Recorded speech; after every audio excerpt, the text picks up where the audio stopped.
বিজ্ঞানী Stephen Hawking আশঙ্কা করেছেন, আগামী ১,০০০ বছরের মধ্যে পৃথিবী থেকে মানুষের প্রজাতি বিলুপ্ত হয়ে যাবে।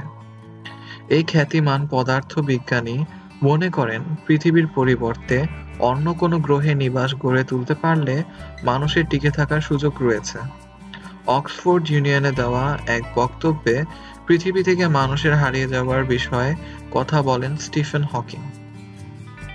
বিখ্যাত বিগ ব্যাং থিওরির জনক ৭৪ বছর বয়সী এই বিজ্ঞানীর মতে, পৃথিবী থেকে মানুষ হারিয়ে যাবে মূলত গণবিলুপ্তির কারণে।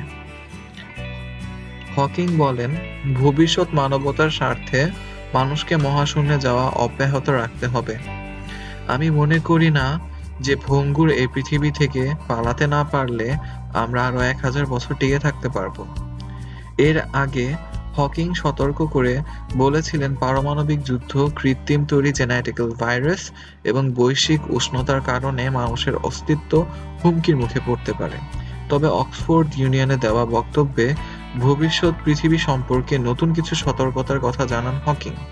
তিনি বলেন, ভবিষ্যতে আমরা চালকবিহীন গাড়ি সহ এমন কিছু রোবট নিয়ন্ত্রিত বিশ্ব দেখব, যেখানে আমাদের সন্তানেরা জলবায়ুর পরিবর্তনের বিরুদ্ধে লড়াই করবে।